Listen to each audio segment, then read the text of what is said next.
What if the peace deal everyone is celebrating was actually designed to fail, and Iran planned it that way from the beginning? Something is happening right now that almost no one in mainstream media is connecting. While world leaders shake hands and news anchors celebrate breakthroughs, a completely different game is being played underneath the surface. And if you miss it, you will misunderstand everything that comes next. Before we go deeper, if this kind of analysis matters to you, hit that like button right now. Not for the algorithm. Do it as a signal to yourself that you are someone who wants to understand the world beyond the headlines. Subscribe so you never miss a breakdown like this. And share this with one person in your life who always asks the right questions. They need to see this. Now let us get into what is actually happening. On June 13, 2026, Donald Trump announced on his social media platform that a peace agreement with Iran would be signed the very next day. He said the Strait of Hormuz would reopen immediately. He said Iran would never get a nuclear weapon. Every major news network picked it up instantly. The coverage was everywhere, and every single outlet asked the same question. Will Iran sign? Will Trump sign? Is this finally peace? That is the wrong question entirely, because while the cameras were pointed at negotiating tables and diplomatic handshakes, something else was happening on the ground. Something that the entire mainstream conversation was treating as background noise. Israel was bombing southern Lebanon, the city of Nabateh, more than 20 villages. Israeli forces issued mass evacuation orders on June 12th and 13th. The Israeli Air Force hit Hezbollah infrastructure heavily. Hezbollah responded with rockets and drones fired into northern Israel. People died on both sides. This was not happening weeks before the peace announcement. This was happening on the exact same days. Sit with that for a moment. American and Iranian diplomats were telling the world a historic agreement was hours away. And simultaneously, a war involving Iran's most powerful regional ally was actively escalating. These two realities existed at the same time, and almost nobody in the media connected them. This is not a footnote. This is the central contradiction that breaks the entire story wide open. Here is what Iran actually did. Not what they said, not what the diplomats announced. What they did. They executed a three-stage strategy that left Washington confused, kept their options open, and protected their long-term position, all while appearing to cooperate with peace negotiations. Understanding this strategy requires you to look at three layers simultaneously. The first layer is Israel, and why a country that signed nothing and agreed to nothing holds the power to destroy any deal from the outside. The second layer is the negotiation itself, specifically why the agreement Iran was discussing was never meant to be a final settlement. It was something far more calculated. And the third layer is the Strait of Hormuz, what Iran is actually trying to do with that waterway, and why the consequences stretch far beyond the Middle East into the foundations of global finance. Let us start with Israel, because this is where most of the analysis goes wrong. Benjamin Netanyahu made his position absolutely clear. He said it in a phone call with President Trump. He repeated it publicly through his defense minister. The message was simple and direct. Israel will not be a party to any agreement between the United States and Iran, and Israel will retain complete freedom of action in every arena, including Lebanon. Read that again carefully. America's closest ally in the region, the same country whose conflict with Iran's proxy networks helped ignite this entire crisis, publicly stated it does not consider itself bound by whatever deal the United States and Iran reach.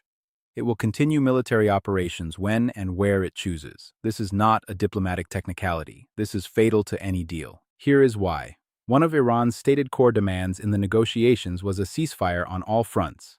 Iranian Foreign Minister Abbas Araghchi said it explicitly on state television on June 12. Iran demands a permanent ceasefire in Lebanon. Iran demands Israeli withdrawal from Lebanese territory. He said directly, and these are his words, that Iran has never forgotten Lebanon and will not abandon those who stood with it. So you have two immovable positions that cannot occupy the same space. Iran says the deal must cover Lebanon. Israel says it is not part of the deal and will not stop fighting. And America is caught in the middle, trying to hold both positions at once. Trump was apparently pressing Netanyahu to hold back military operations in Lebanon just long enough to let the negotiations conclude. Netanyahu continued bombing anyway. The President of the United States asked his closest Middle Eastern ally to pause for 48 hours, and that ally ignored him. Think carefully about what that reveals. If America cannot get Israel to pause strikes for 2 days to allow a peace deal to be signed, then any deal that does get signed is a deal Israel can shatter the moment it stops being useful.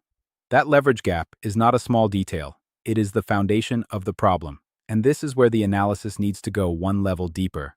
Because Netanyahu's refusal to pause is not simply stubbornness or poor timing, it fits a deliberate strategic logic. Israel's long-term security vision is built on maintaining dominance across the broader region. And the way you maintain that dominance is not always by fighting every enemy directly. Sometimes it is by keeping your enemies fractured, keeping the region in a state of managed instability, and expanding your influence as the dust settles. From that strategic perspective, a stable, recovered Iran is actually a threat to Israel. A weakened Iran, a divided Iran, an Iran still fighting through proxies while dealing with internal pressure. That is a more manageable situation for Israel over the long term. So when Netanyahu says Israel retains freedom of action, he is not just making a short-term security claim. He is protecting a long-term strategic architecture. Now let us hold that thought and move to the second layer. Because even if you somehow removed the Israel problem entirely, even if Netanyahu picked up the phone tomorrow and agreed to pause operations, the deal still would not hold. And the reason comes from inside the negotiations themselves. There is a concept worth naming clearly here. Call it a tactical pause. It describes a situation where one side in a conflict agrees to a temporary halt in hostilities, not because they want lasting peace, not because their goals have changed, but because they need time. Time to recover economically, time to rebuild military capacity, time to wait for a better moment. And then, when conditions improve, the conflict resumes. This is not speculation about Iran. The Iranians themselves said it. The Iranian newspaper Khorasan, not CNN, not a Western outlet but an Iranian publication, wrote that the main function of the agreement being negotiated was to provide a breathing space and a chance to rebuild combat power in preparation for a larger battle ahead. The Iranian hardline Daily Kayhan, which reflects the ideological position of Iran's supreme leadership as closely as any publication in the country, ran a front page that declared Iran closed the strait with power and would not open it through diplomacy. And before his death, the former supreme leader Ali Khamenei reportedly told his own supporters that the negotiations with America were simply a delay, his words, until a longer-term objective was achieved. He said this not for Western audiences, he said it for his own base. Now, a fair response to this is that these are hardliners speaking, not the official government position, and that is a legitimate point. There is a genuine internal split inside Iran between the diplomatic faction, represented by people like Foreign Minister Araghchi who are genuinely trying to negotiate, and the hardline factions within the Islamic Revolutionary Guard Corps who view any compromise as a betrayal. But here is the part of that split that most analysis ignores. The IRGC is not simply a military organization. It is an economic empire. Over decades, it has built a parallel financial structure inside Iran: construction companies, logistics networks, import monopolies, shadow banking systems. It has revenue streams that operate largely outside the official state budget. So when people say Iran needs to make a deal because its economy is collapsing, that logic applies to ordinary Iranian citizens. It does not apply to IRGC generals in the same way. They have resources, they have guns, and in the end, the people with guns make the final call. The IRGC made their position on the negotiations visible through their actions. They leaked the contents of the memorandum being negotiated to their own affiliated media outlets, specifically to publicly commit Iran to maximalist positions that the diplomatic team never intended to make public. Protesters aligned with IRGC-connected factions showed up outside the foreign ministry, calling the lead negotiator a traitor. The judiciary chief, the man who controls who gets arrested in Iran, publicly stated that Iran's confrontation with America would have no end until oppression was rooted out. When the person with the power to imprison the peace negotiators says there will be no peace, that is not background noise. That is a signal. And then there is the uranium. While diplomatic teams were discussing how Iran might reduce its nuclear program, Iranian forces were doing something very different on the ground. They were collapsing tunnels leading to nuclear facilities and placing explosive mines around the entrances. CNN reported this based on 5 separate American intelligence sources. Approximately 440 kilograms of uranium enriched to 60%, enough material for roughly 11 nuclear weapons, now buried under collapsed rock and surrounded by landmines. Think about what behavior tells you. Separate from what words tell you. While your diplomats talk about peace, your military makes the nuclear material physically impossible to retrieve. That is not the action of a country preparing to hand over its assets. That is the action of a country preparing to hold on to them permanently. The formal negotiations contained 6 major deadlocks, and each one reveals a piece of the larger picture. The Strait of Hormuz alone was an unbridgeable gap. America demanded free passage for all ships. Iran demanded the right to manage the strait and collect fees. Foreign Minister Arakchi said their influence over the strait would remain like a sword, always hanging overhead. These two positions are structurally incompatible. You cannot have a waterway that is simultaneously free and subject to Iranian toll collection. The uranium question produced an equally impossible gap. America wanted the material dismantled and removed from Iran. Iran would only agree to dilute it inside Iran, and then, as described, Iran buried it under mines and rubble while the talks continued. On sequencing, Iran demanded the naval blockade be lifted and frozen assets released before any nuclear negotiations even began. America's position, stated directly by Vice President J.D. Vance, was that no economic benefits would come until Iran demonstrated full compliance. Neither side can move first without handing the other a massive advantage. The impasse is structurally locked. War reparations were a non-starter for Washington, which has never in its history paid reparations after military action, not even when bound by peace accords that explicitly referenced reconstruction assistance. Hezbollah was another wall. America demanded Iran stop funding and arming its proxy networks. Iran said it would never abandon Hezbollah, and while that argument was being had on paper, Israel was bombing Hezbollah from the air. The conversation about whether Iran would theoretically reduce support became almost meaningless in real time. And then there was the fracture inside Iran's own decision-making. The diplomatic team was trying to make a deal. The IRGC was actively working to blow that deal up from the inside. This was not a unified government with a clear negotiating strategy. This was something closer to a civil war within Iran's own foreign policy apparatus.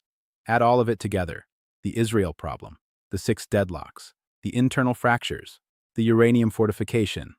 What you are actually looking at is a tactical pause dressed up as a peace process. Iran gets economic oxygen. Trump gets a ceremony he can describe as a victory. And then, when the inevitable collapse comes 60 or 90 days later, Iran has used that window to continue fortifying its nuclear position and locking in its claims over the strait. Now let us reach the third layer, the one with the longest consequences. Here is a truth that is being almost completely ignored in the current media coverage. The Strait of Hormuz is not going back to what it was before this conflict. Not because of the negotiations. Not because of the bombs. Because of what Iran is building legally, institutionally, and strategically around the strait itself. To understand why this matters, you need to understand the basic architecture of American economic power. After the United States moved away from the gold standard in 1971, the dollar's global value became tied to something specific. If you wanted to buy oil from Gulf states, you needed dollars. Saudi Arabia sold oil, received dollars, and recycled those dollars into American treasury bonds and financial markets. The UAE, Kuwait, Qatar, Bahrain, all of them participated in this circular system. That flow is what allows the United States to carry nearly $40 trillion in national debt and still function as the world's reserve currency. That is the petrodollar system. 20% of the world's entire oil supply moves through the Strait of Hormuz. Japan imports 75% of its oil through that waterway. China imports 40%. India imports 60%. The Japanese Prime Minister has publicly stated that if the strait closes, Japan's economy faces collapse within months. And the Gulf states sitting at the center of this system are more fragile than most people realize. The UAE, Saudi Arabia, Kuwait. These nations import roughly 80% of their food from outside the region. Around 60% of their fresh water comes from desalination plants. A single Iranian drone costing $50,000 is capable of destroying one of those plants. American missile defense systems cost between $1 and $3 million per interception attempt, and they do not always succeed, which means America may need to fire 2 or 3 missiles to stop each drone. For every $50,000 Iran spends, America spends millions. Iran has approximately 80,000 drones stockpiled. They produce roughly 500 new ones every day. That equation does not become more favorable for the defense over time. But here is the scenario that matters most. What happens if Iran never fully closes the strait but simply makes it permanently uncertain? Not closed, just dangerous. Ships do not know if they will be fired upon. Insurance rates for tankers surge. Shipping companies seek alternative routes. Gulf oil exports become unreliable. Investment in the region dries up, and the circular flow of oil for dollars, the engine of American financial power, begins to corrode slowly, rather than collapse suddenly. Slow corrosion is actually harder to defend against than a dramatic crisis. A crisis creates a response. Slow corrosion is easy to rationalize until the damage is already done. Now look at what Iran is doing around the strait right now, separate from what they are saying in negotiations. Foreign Minister Arakchi described their influence over the strait as a permanent sword overhead. Iranian state media confirmed the draft agreement contains no commitment from Iran to surrender management of the strait. An Iranian lawmaker publicly compared Iran's proposed Hormuz management bill to the oil nationalization of 1951, when Iran kicked out the British oil companies and claimed sovereign control over its own resources. That comparison is deliberate and precise. It is Iran saying they are claiming permanent sovereign control over this waterway in the same way they claimed control over their oil 7 decades ago.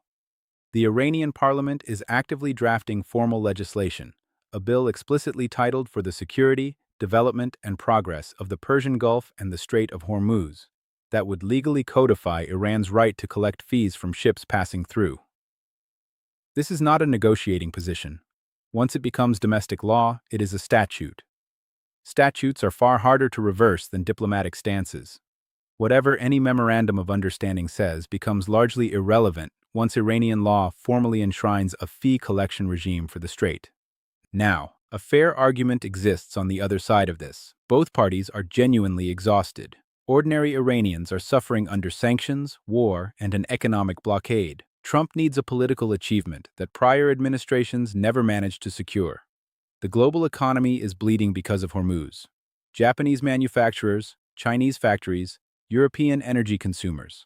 All of them are creating enormous pressure on both governments to find any workable agreement. There is even a reasonable argument that once both sides formally declare the conflict over, the political cost of returning to active hostilities increases. Signed agreements create their own gravity. That is not a foolish point. But it does not account for the IRGC. It does not account for the judiciary chief saying the confrontation has no end. It does not account for uranium buried under mines. It does not account for Israel, which signed nothing, agreed to nothing, and continues bombing, regardless of what any memorandum says.